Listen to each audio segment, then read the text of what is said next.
Welcome to WtFun podcast with Kimmy, Kisa, and Renee. Glad you can join us as we explore all aspects of entertainment and current events with industry professionals, friends, and us. Welcome.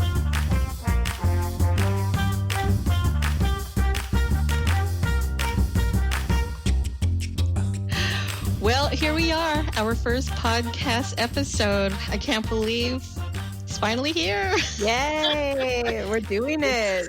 It's exciting for sure. Nerve-wracking, exciting. We don't know what the heck we're doing, but we're making it happen. And that is what counts, right? Yes, we are. We're doing it. I mean, we start this podcast in the middle of a quarantine, which I think is the perfect opportunity to keep us occupied and whatnot. I mean, there's so many things I miss. I miss being at work. What do you ladies miss? Yeah. I don't miss being at work at all. I miss the people. I miss our chats, but I'm so glad that we have this to spend time together, because this is how it all started, right? We were in a cubicle. We were chatting about life and about all these ideas that we had and laughing a storm. That is the one thing that I do truly miss is cubicle chat. I mean, that was our downtime to have chismoso time. The shade in the cube. But we never really talked smack about others. It was just enjoying ourselves and each other, and that was what was fun about it. So I enjoyed it, and that's what I miss more than work. Absolutely. Yeah. No, the cube chat is just spontaneous conversation. I mean, we talked about everything from not so much work life, but just what's happening out in this world, and even sometimes in our personal lives, So right now, if we were in the cube, I'd be talking about quarantine as to how many times I took a shower last week. Which, I am proud to say that, living as a minimalist, it's helped me save a lot on laundry, water cost. My husband's not proud. Kimmy, just so everybody knows, how many times have you taken a shower? Collectively in this past week? Yeah. So let's say... Okay, so today is Wednesday. So from this Wednesday to last Wednesday, how many times have you taken a shower? Okay, I don't want anyone judging me. Again, quarantine made me do this. But if I didn't take a shower last night, today would have been day 5. Yes. So, what's great about this is that you're not the only one. I'm sure there's more people. I've been showering just because it's so hot, but if it wasn't as hot, I'd probably skip a day or two myself. Yeah, I mean, if it continues to be hot, because, summer is it already here? Summer's already here. I have no idea what season it is right now. I think it's still spring. I think it's technically spring right now. We're in spring sometime. Well, then I'm just going to say that even if we weren't locked in our houses, I still wouldn't know what season it is. So I'm not going to blame that one on the quarantine. Everything that I do in life will be blamed on the quarantine. To answer your question, you know what? I would be taking a shower every third day. Once the temperature starts to rise, I'm going to take a shower every third day. That's something. It's better than every 5 than days. every 5. Listen, last night I dumped baby powder on my head because my hair starts to get oily after 2 days, and at day 4 you can squeeze the oil out of my hair. Is that TMI? Should I just stop? Should I just shut up now? I'm going to just shut up. Anyway. I'm sure that the audience, our listeners, are going to get used to this quickly, so it's okay. This is just a sneak peek to who I am and how I do. So, bam. But I do miss, as each of us, I mean, we're so heavily involved in the entertainment business. I mean, both of you. Tell the world what you guys do. Well, Renee and I, we are stage managers, which if you don't know what a stage manager is, we manage the stage. Waiting to hear her definition because I've never been able to explain what I I don't do. really know. It's literally like a jack of all trades. You have to do everything. And the biggest thing that nobody tells you when you're in school studying stage management is that you need to know how to talk to people, because that is number one skill set to have. Because boy, do you have 800 different types of personalities coming at you, all different types of ways. And I gotta say, It can make you or break you. I gotta say, I respect stage managers. I mean, to have all that patient. So for me, I'm not a stage manager. I am the performer. So I'm your headache. And I I did a production of The King and I many moons ago, and I felt bad for the stage manager who had to deal with all the screaming brats and corralling all the kids to get to places, and just to have all the patience. I give you guys lots of kudos, but You know, it's funny because you said like to have a lot of patience, and if you would ask anyone who knows me, my family, if I'm a patient person, everyone would say no. Same here. Because I'm not patient. Oh, that's a fire sign in you. Like, I'm an Aries myself, and I personally cannot. I don't have patience. Patience is a virtue I do not possess, but I practice tolerance every day. I practice tolerance every day. As I said, Well, I'm not missing work. I'm a Scorpio. If we're talking about science here, I'm a Scorpio, and I tend to bite. And I can be problematic. So hence me being a headache to stage managers. We're gonna get along but just fine with this podcast show.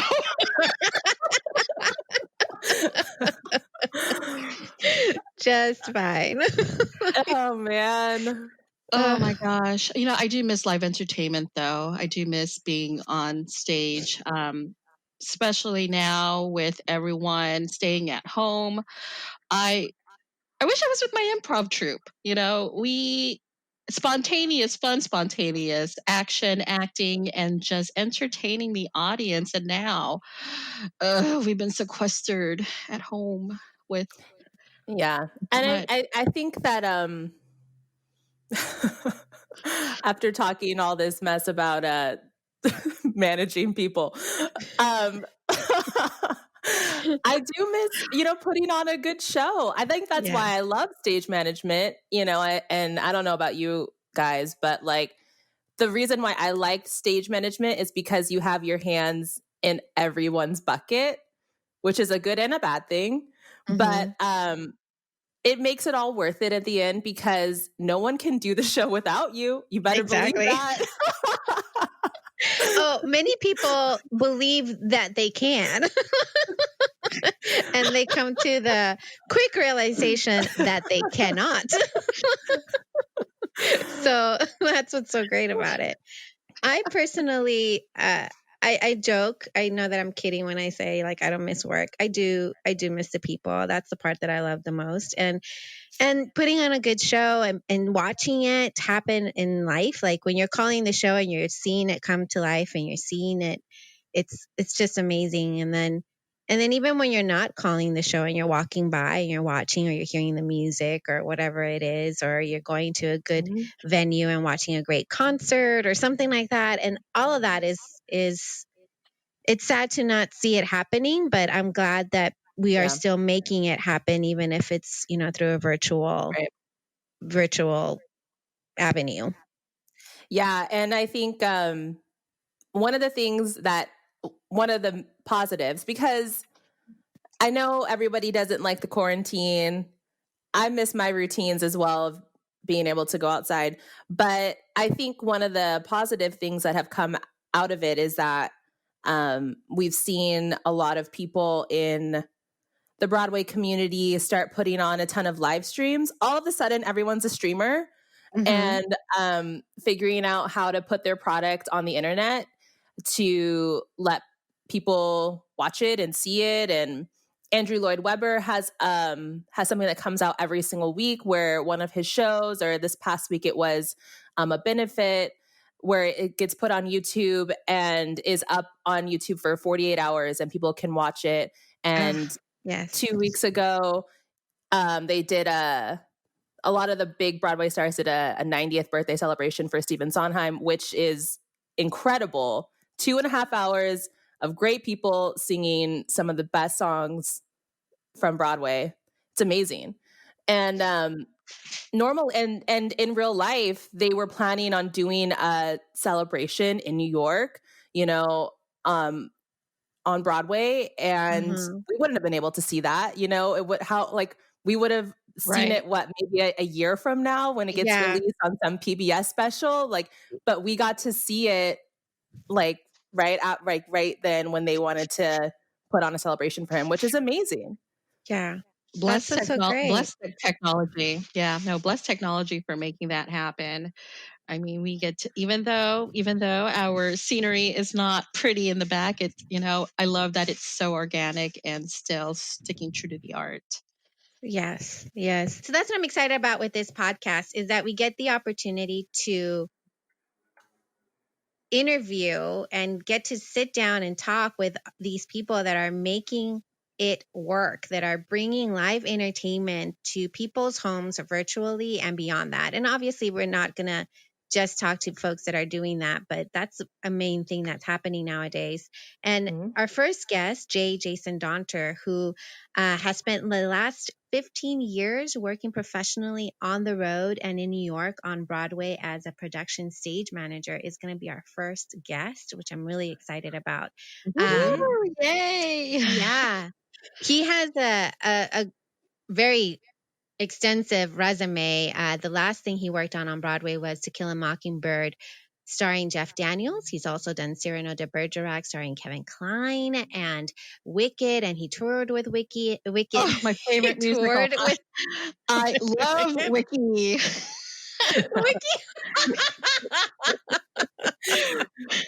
Wicked. I love Wicked. I love Wicked too. As a matter of fact, I actually was backstage with Jason before knowing it was Jason. Okay.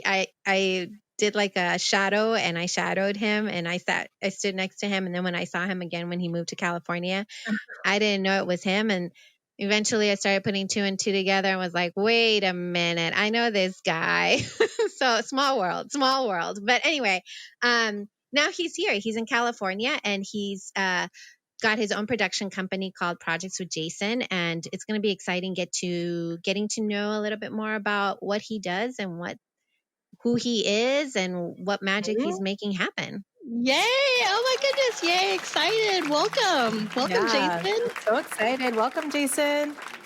Hi, ladies. I can't believe you trusted me to be your first guest. That's your tragic downfall right there. But suckered you into that one. Congrats right off the bat on putting it out there and doing this. I'm very excited. I know, Jason. I can't believe we agreed to let you be the very first person on our show. But regardless, we are so excited to have you here today.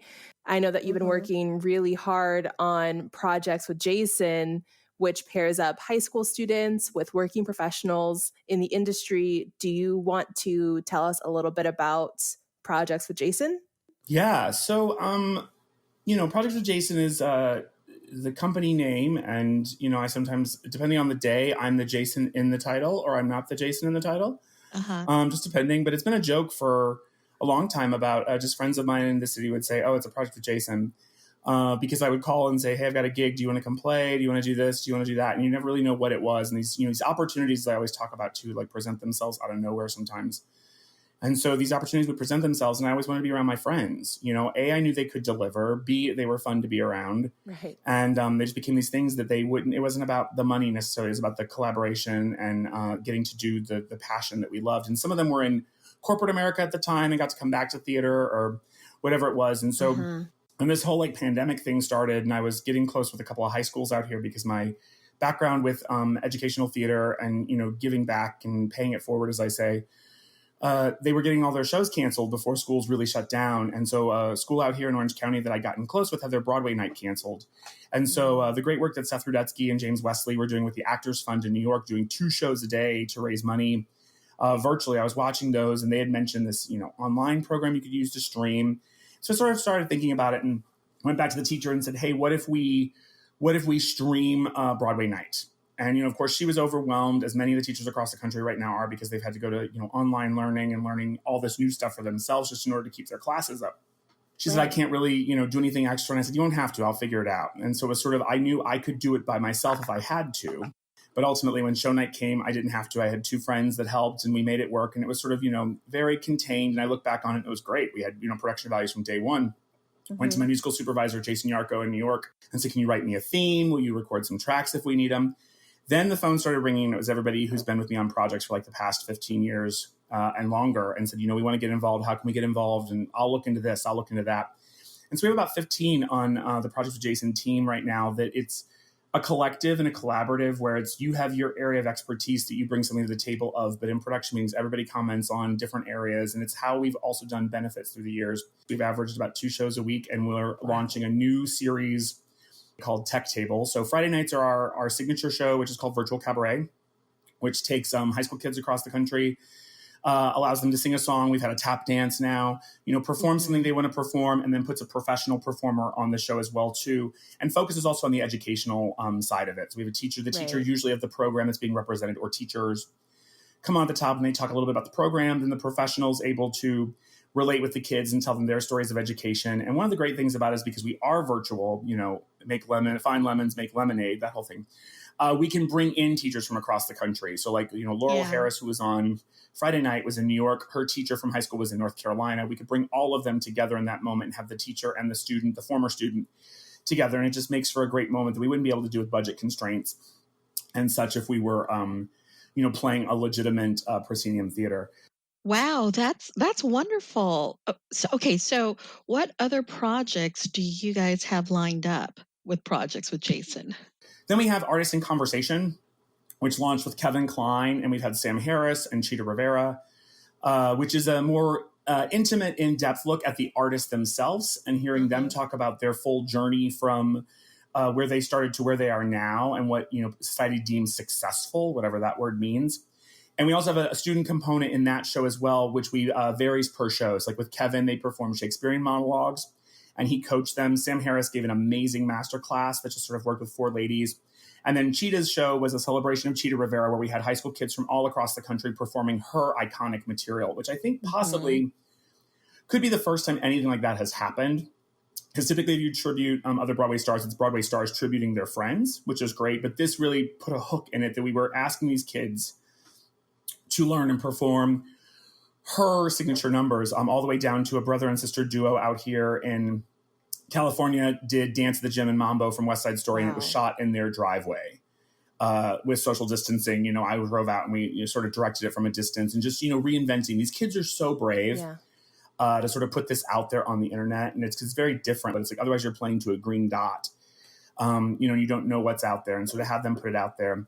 And then we launched Tech Table with 6-time Tony Award winner, lighting designer Natasha Katz, which is going to speak to all of our offstage friends, which is a big thing that we've always been very strong about and felt very strongly about. Matt Conover, our executive producer, feels very strongly about the technicians and the marketers, and it takes all of us in this collaborative art. So we wanted something for them, and this program is going to be really cool. They got some great programming lined up for the summer, and I won't host that one. Casey Wilkerson will host that, who's a professional lighting designer himself. And they've got some cool things planned, like challenges and things for the students. So I think there's going to be a real excitement about that. So it's driving a buzz, and I think it's filling a need, and the need will continue once we all go back to whatever this new normal is. And as I say, come out of the house, when we come out of the house. But yeah, it's been really exciting. It's been crazy, and it's all of us are learning just as well. But we've just kind of sort of dove into a need that I felt was needed to be there and giving back to these students. That's one of the reasons why we started this podcast too, was to explore that, because this is a new time and it's a new way of thinking, a new way of approaching things. So that's why one of the reasons why we were so excited to have you here, because of that, because you're making something that usually would happen in person. Theater is life. It literally is life. And to now have to see it virtually, or how do we still make that connection? How do we have that? And you're doing that. So we think that's awesome. And even just from what I've seen, everyone in entertainment, from theater or sports, they're all trying to do their jobs via Zoom, via the internet. And so it's one of those things where you kind of have to sit here and say, what is that going to be like when we're all back to normal, whatever that is? Because I think there is now this market for this virtual entertainment. Yeah, I think that's the big thing too. And I think it's this circular being, that I get as much out of the shows as they do. I'm hearing from adults that are getting as much out of the shows. I'm hearing from just people in the business world that have now signed on. They're connecting with that kid or that professional. The professionals are getting just as much. Otherwise they wouldn't be showing up. We're now getting reached out to by people that have heard about it saying, I want to do the show, which is amazing, from a professional level, just because they feel committed. And it's not about, yes, of course they want something to do at 8:00 on a Saturday. We're creatures of 8 shows a week, or like whatever that model is in whatever entertainment you're involved with. But I think that, yes, we will see a lot more of holding on to some of this. We have to, because I think things that may have been poo-pooed before about, oh, well, they won't connect with that. It's like, no, you can do a remote, and bring somebody in virtually. And I think we'll see a lot more of it. You're literally the saying of like, the show must go on. You are truly making the show continuously happen, especially during these trying times. And I truly commend you. You're so inspiring. And the fact that you're reaching out to the community, this is so different from what we had 10 years ago.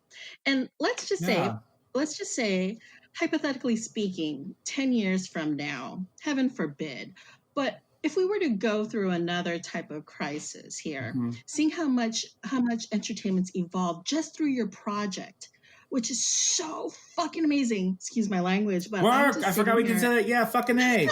Throw it out there. I wasn't the first one to do it. There we go. Fucking A. No, because it's been, it was just, I've just been soaking in everything that you've been saying, and I am just so at awe with what you've done, with your team.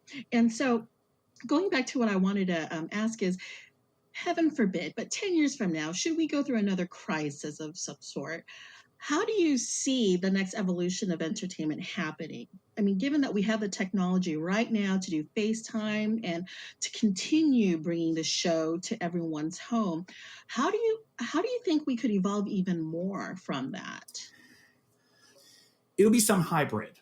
I think some hybrid of what this is, and it's probably what it should be. But are we going to lose the actual in the room experience? I hope not. Now, are they got to lower ticket sales and reinvent how that model's done? Possibly. And did we get a little too big for our britches on some things? Maybe. I have one very, very strong, I respect her so much, very strong voiced person on the team who this sort of was like her original ask a million years ago. She said, what if? 2 words, what if? And she will forever ask me. We would be on tour with this project called Making Magic Defying Gravity, which sort of was the basis of where we are now today. We followed the Wicked tour across the country and would put kids with professionals and raise money for scholarships for students. And we would be backstage right before I'd go on, and she would sit down next to me and she's like, first of all, she'd launch in with, how's your love life? And she would have given my number to some Southwest flight attendant or Delta or whatever airline she'd flown that week to get to the show. And he might call you, and then we found out you have a drug problem later. It was great. It was wonderful. Wonderful time. But she would always say, where do you see yourself in 5 years? And I hated that question. And I still don't enjoy that question. And as we're trying to brand what I'm seeing as a stopgap right now, and others on the team are seeing as a bigger mission that's been going on for 10 plus years. So why not make something out of it? Well, where do you see this project in 5? I don't know. I don't know. And that's why I need them around me, because maybe I should know. And maybe I should be looking more at those things. But right now, to me, it's just the need that needs to be filled in the moment. Totally agree. Yeah. And just watching your show, Jason, and then watching all of the live recordings that everybody is doing in the Broadway community, I feel for me, I'm definitely way more inspired to continue to produce work. Because I think over time you get stuck in the cycle, and you're not finding the passion anymore. You're not remembering why you signed up to do this job, because you signed up. You know, nobody forced you. Correct. I completely agree with that. Now, we know that collaboration is an important part of why you like theater. What's one of your favorite stories from working on projects with Jason? One of the stories I want to share with you guys is I have a 17-year-old who she's the stage manager. I mean, stage managing me is no walk in a park, because I'm directing. I'm still, this. And when I perform, I'm high maintenance. So there's a lot going into that, because I don't want to, be off one night with the kids on or whatever, And I've known her since she was a kid. I mean, she's still a kid. She's not a kid. She's about to go to college.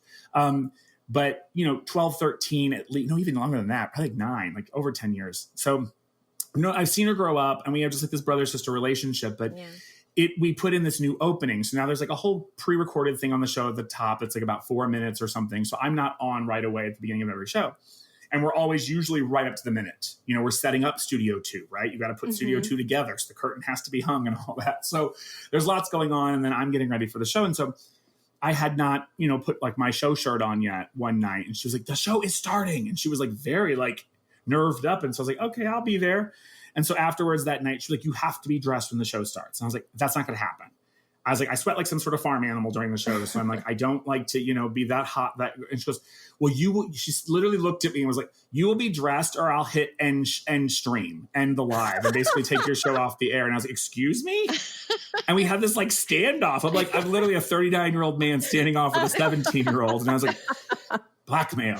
So on the rehearsal with Cheetah Rivera the other day, I brought the story up because she's a quiet type and I like to make her talk. And so I said to Cheetah, Cheetah, I want to tell you this. This is the stage manager for the whole thing. I said, she's doing the camera shots, and she was the 17-year-old is running the show. She goes, good for you, sweetie. And I said, then I told her, and she also threatened that if I'm not dressed at the top of the show, she'll just end the show. And she goes, that's right. You keep him in line. And I was like, great. Now there's no coming back. You can just tell she had a bit of an attitude about herself that day, clicking her little mouse over there. I could just sense it. I was like, but no, it's amazing. It's amazing to watch that. And it's amazing to watch the different people and personalities, because she's the type of person that does not call attention to what she's done. We're in like our dry tech, her and I just talking through the show or whatever. And I'm like, hey, how did we get from 2 weeks ago, it was 3 camera clicks to get to this, because I would watch it because I'm the lunatic that's watching all that, to just this. And she's like, oh, I just figured out that if I did this, and so she's automatically making her own shows better, but not doing a big pomp and circumstance about it. And I think that with me is really what I do love.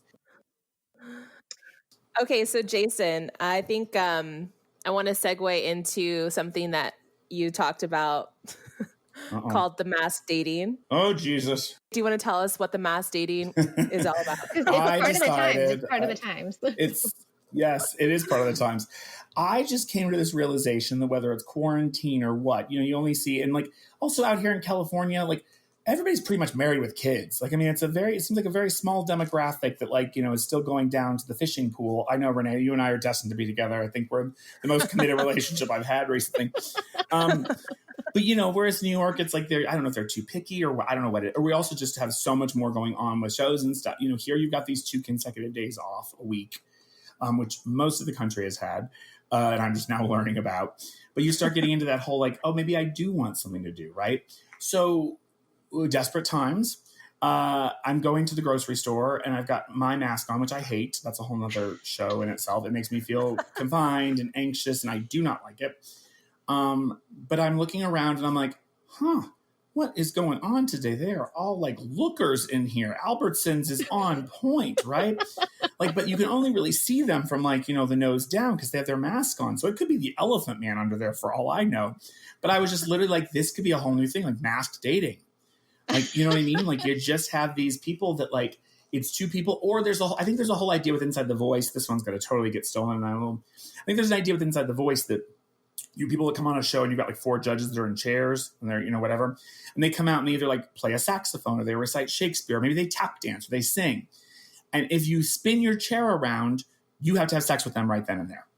You've made a decision based on, yes, stay with me on this one. Like, they could sound like Luther Vandross and look like Gilbert Godfrey. No disrespect to Mr. Godfrey. It could be like the sweetest sounds of saxophone from Kenny G. And use Kenny G, remember that? There's a throwback to the 90s. It could be like saxophone sounds. It could be like Teddy Pendergrass, some of the Four Tops, one of those great sexual healing, Marvin Gaye. And you spin around and it's Abe Vigoda. Well, you know what? You and Abe are off to the Make It Happen room or whatever it's called. You've got 10 seconds to decide if you That's guys right. You got 10 seconds to decide, and it starts now. She could sound like Pamela Lee Anderson. You spin around, and it's that woman from The Incredibles, the little Edith woman. And I think there's got to be some money attached. I don't quite know all the deets about it, but that's between mass dating and that, and what's it like? Do It, maybe it's called. I don't know that. Make It Happen. Make it happen. Look at this. This is the brainstorm session right here. That's the other thing, though, is it is good to laugh. You have to. We're running around with people that are putting on costumes and bringing entertainment to people across the country. Like, it ain't that deep. It really isn't that deep. And something, this is what I love about you is your sense of humor. Like, your sense of humor has always been something that has stood out for me, that quality that you have, and just making things personable and real. And that's something that comes across in your show. It's so clear that everyone enjoys being there and that you're hosting it in such a great way, even though it can be serious and you're moving things along. At the same time, there's just that breath of humor that makes it all special. Where do you think you get your sense of humor from? I know personally for me, I get it from my parents. Where do you think you get it from? It sounds like a rehearsed line, but I do think it comes from a defense mechanism. Mm-hmm. Truthfully, right off the bat, I think it comes from the playground as a kid, where if in middle school and stuff, where if I got the laugh first, I was in control of the situation. Right. So, and I found through the years with I had relationships come and go from your life, and you find again with those, like, what do you learn? What cycles or patterns are you putting yourself in because you're looking for the same person or allowing yourself to accept that similar quality in a person? Uh-huh. But I remember I did have a relationship that was short-lived, and but it was the right time for both of us, and really the right time for me, where he said at one point, like, what is this thing you do? And I was like, what do you mean? And he's like, you always go for like the self-deprecating joke. Like, what is that? And I was like, it's a thing. And I was like, oh, I guess I'm just stupid. And he's like, and I was like, oh, there it is. Like for the next 3 days, I would hear how like I always was going to be the punchline. I was always going to be then. I was like, huh. And so it was sort of like, and also I'm still not great with like compliments. People say thank you and you deflect it. And it's like, there's time, just take it in, just say thank you.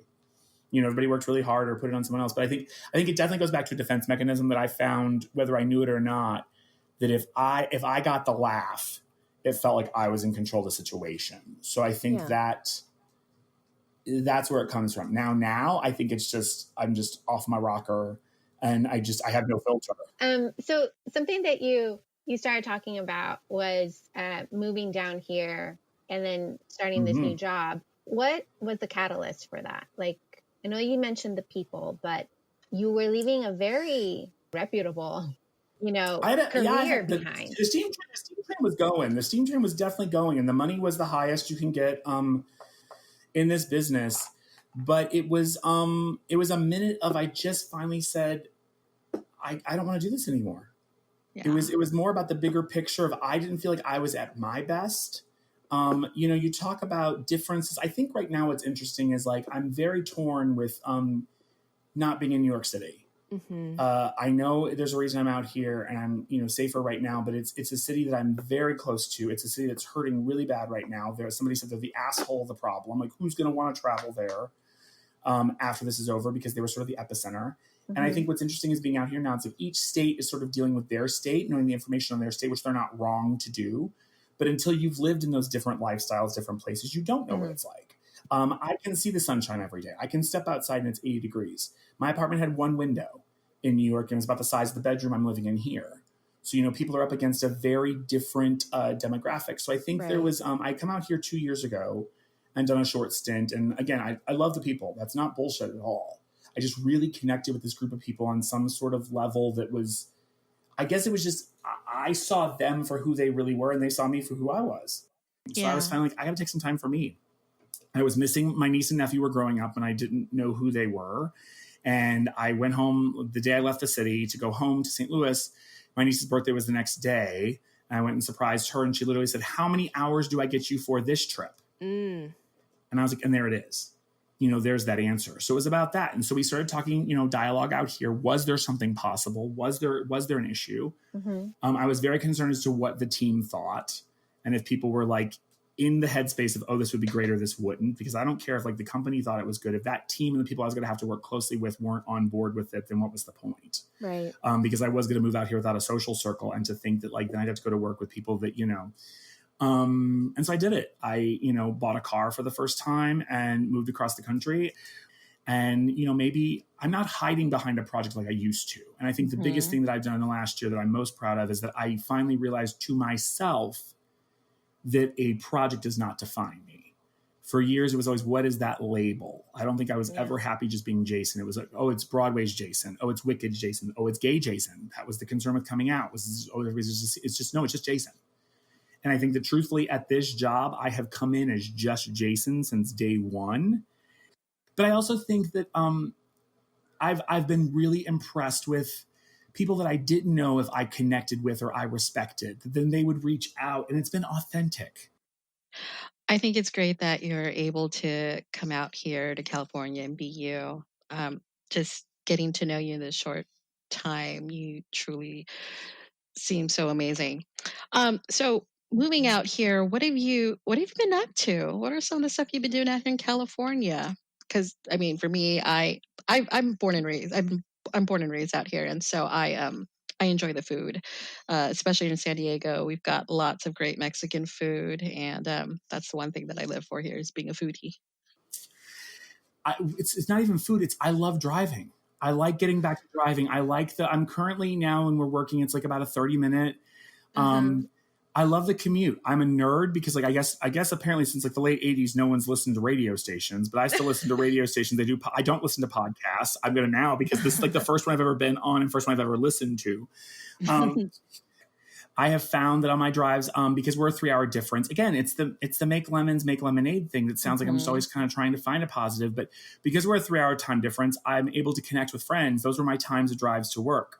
My car does voice texting, which I guess also has been a thing since the 90s. Again, I have to preface, I've never had a car. I had a car in college. And that was it. So I have one friend in New York that just literally will send me the most foul and obnoxious things because he knows my Siri voice is an Australian man. That's neither here nor there in between my God and me. But he will then say message from, and he says, who is it from? I'm like, here we go. And he just says, did. It is like British. He goes, will that be all? And I'm like, I think that's enough. Yes, that's good. But I love the drive. I love the drive because it's a connection. It's a minute to, by the time I'm home, I have shut down the workday. It's, you know, I don't have to be tied to my phone. I like the weather, no question. I like the fact that being a Midwestern kid who moved to New York, I love that I can have like 10 rows of paper towels in the closet because in New York, you live very European. You shop a couple times a week because you don't have the room to store things. You don't have the room in your fridge. You don't. So there's that, not that hoarder mentality, but there's a mentality of I can have this. You feel a little more rooted. Oh my God, a washer and dryer inside somewhere. Like that's massive. That's such a good one. Yeah. Well, before we wrap up, because we're getting there, I'm going to ask you the big question. Just because you said it, so I have to. What? I knew I was going to bring it up myself, but I was like, here it comes. I'm rolling my eyes. No, go ahead. I think I know what you're asking. If you won't, I'll tell you. Plan is, but now I want to know what your question is. Oh, I'll do that. I mean, I thought it was going to be masks. I think it was the mask dating one. That's part 2. The relationship. I knew the relationship part was going to come in. I knew it. I'm going to do like, what would I still want to accomplish? I also, in leaving New York, I knew that I was like done with 8 shows a week for now. Yeah. I also sort of thought like, for me, I have to be passionate about what I'm working on. So nothing against some of these other shows that are coming in and stuff, but it's like when you just walked away from Aaron Sorkin's adaptation of Harper Lee's To Kill a Mockingbird, it's kind of like, what's next? How do you top that? You know, and when I've been for the last couple of years with like Kevin Kline, Laurie Metcalf, Jeff Daniels, they are A-game actors. Their work ethic is unmatched. I don't want to suddenly do something with some, you know, for lack of a better word, like some C-list celebrity that doesn't know what we do, doesn't respect it. I will say though, that perception, Erica Jane from The Real Housewives came into Chicago. And I went to see it, and I was a fan. I'm a fan of that version of Housewives for what it is. And she took it so seriously. She had worked her ass off. She was good in the show, and then her run got cut short by all of this. But ultimately I would love to have my own company, which I guess I now do. But I've always said I want like my own summer stock. Like I'd love to have my own regional theater, which now wouldn't be the time that it's kind of what Project with Jason is starting. It's like this, hey, what do you want to do? You know, the whole Mickey and Judy, if you don't know who that is, Google it. My dad's got a barn, you know, let's do a show kind of mentality that like everybody just jumps in and it's about the fun and the nature and what you can do. You know, always kind of challenging myself outside of it, but also for me trying to be open to things that I may not know are going to happen, which segues into your like, am I open to a relationship? Am I, you know, I did one for like about 8 months after like, you know, complaining about it forever. And I had these like random ones. And literally one day I was like, I don't really know that I'm into this and I'm okay by myself. And I was like, have you just wanted something to bitch about all these years? You know, because I was like, maybe, you know, because it was the one piece of my life I couldn't control. That's the one thing. I can control my career. I can control all of that. But I'm fine. I have, you know, they say if you have 5 friends in your life or whatever, you're set. It's like, I have so many more than that. I'm never going to have like $1 million and be, you know, set for life. I want to continue to live a comfortable life. I'll give every dollar away. You know, my niece and nephew get just pretty much about everything, and that's fine. But in career goals, I don't really have any for the next 5 years. And that doesn't mean I'm driven. It just means it's weird to be like sitting where I'm sitting and have people tell me like, you're still young. And I don't feel that way, but I've accomplished pretty much everything I've said I wanted to. So now it's about the me and what do I bring to the table, I think. I respect that completely. You have so much to offer, and you've had a long career in these 15 some odd years. And I'm in awe. So thank you for coming. And we are just looking forward to what you have to bring to the table. We are really excited about what's to come. So thanks once again for joining us.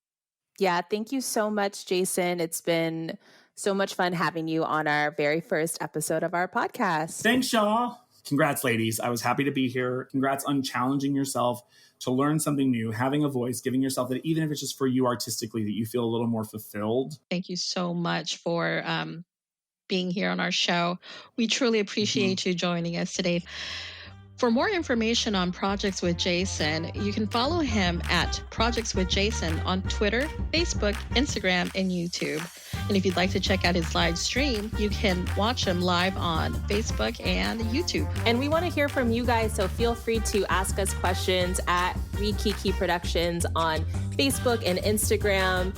Feel free to let us know any subjects or topics you're interested in hearing about, and maybe it'll be on our next episode of our podcast. Thanks for listening. Bye, everyone.